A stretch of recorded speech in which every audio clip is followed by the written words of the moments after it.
Salam sejahtera bagi kita semua. Salam dan selamat pagi. Kami dari Pionir Sario Media Ministry kembali menyapa saudara-saudara semua dalam program Renungan Pagi. Sebelum lanjut, mari kita berdoa. Maha besar Tuhan, Bapa kami yang bersemayam dalam kemuliaan kerajaan surga. Terpujilah nama-Mu karena besar kasih dan kemurahan Tuhan dalam hidup kami. Nyata pada pagi ini Bapa, kami boleh bangun setelah kami menikmati istirahat malam.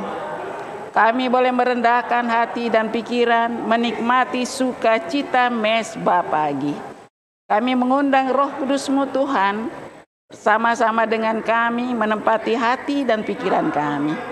Manakala kami membaca, mendengarkan dan merenungkan nasihat firman Tuhan, kami boleh mengerti, termeterai dalam hati dan pikiran kami, dan kami boleh aplikasikan dalam hidup kami.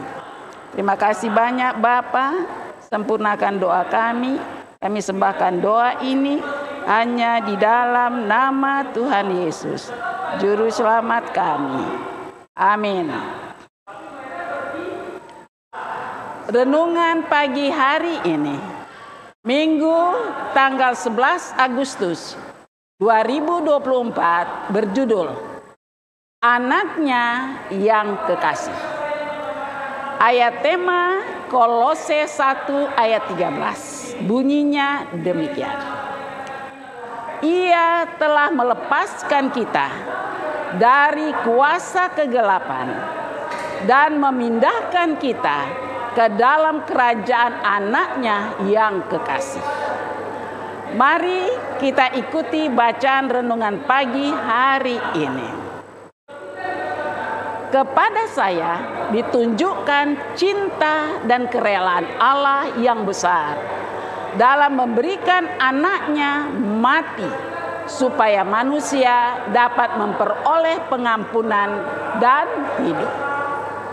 Ditunjukkan kepada saya Adam dan Hawa yang mendapat kesempatan melihat keindahan dan keelokan Taman Eden dan diizinkan memakan semua buah di taman itu kecuali yang satu. Tetapi si ular menggoda Hawa. Lalu ia menggoda suaminya. Kemudian mereka berdua memakan buah yang dilarang itu. Mereka melanggar perintah Allah dan menjadi orang berdosa. Berita itu tersiar sampai ke sorga. Dan setiap kecapi berhenti. Malaikat-malaikat menjadi susah dan merasa takut. Jangan sampai Adam dan Hawa mengambil kembali buah kehidupan dan menjadi orang berdosa yang tidak akan binasa. Kesusahan memenuhi sorga karena disadari bahwa manusia sudah hilang. Dan dengan demikian dunia yang diciptakan Allah akan dipenuhi dengan keadaan yang akan binasa, menuju kepada kemalangan, penyakit dan kematian. seluruh keluarga Adam harus mati. Kemudian saya melihat Yesus yang indah itu dan memandang raut wajahnya yang menunjukkan simpati dan berduka. Saya melihat segera ia mendekati terang yang gemilang, yaitu yang mengelilingi Bapa. Malaikat yang menyertai saya berkata, ia bercakap-cakap dalam suasana akrab dengan Bapanya. Kegelisahan malaikat-malaikat tampaknya semakin bertambah, sementara Yesus sedang bercakap-cakap dengan Bapanya.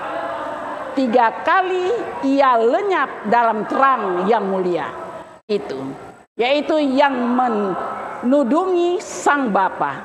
Dan pada ketiga kalinya ia datang dari Sang Bapa, barulah kami dapat melihat pribadinya.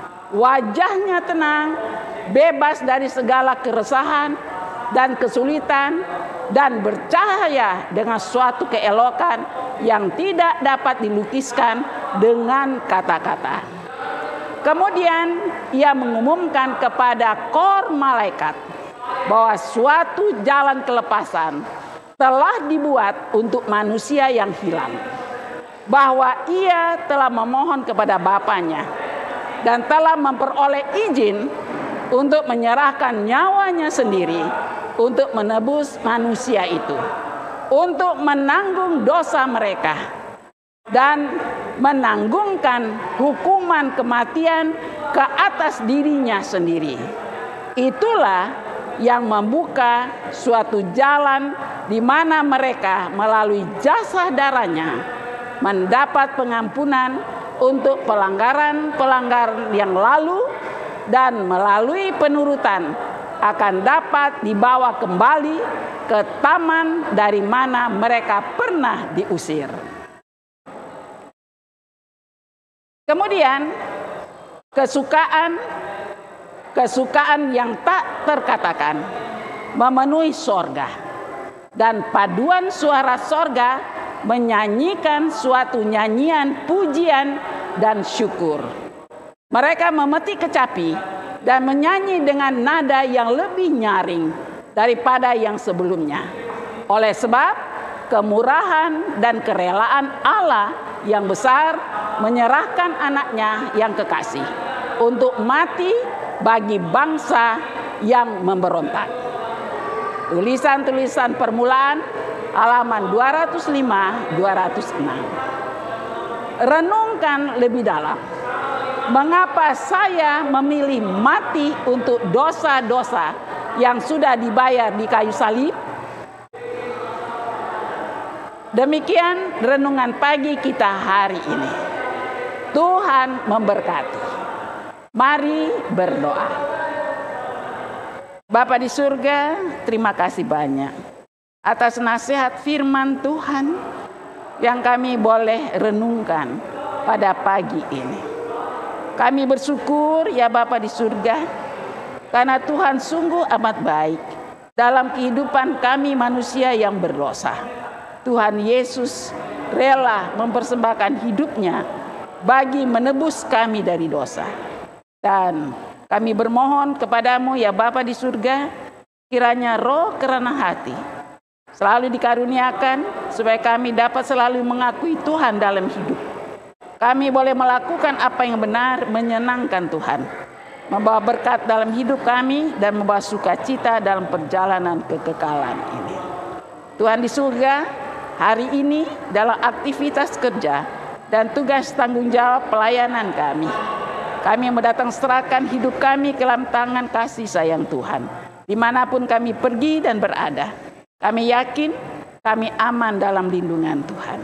Dan hari ini kami boleh nikmati dan akhiri, kami boleh lagi mengangkat syukur kepadamu. Sempurnakan doa kami ya Bapa. Kami sembahkan doa ini hanya di dalam nama Tuhan Yesus, Juru Selamat kami. Amin.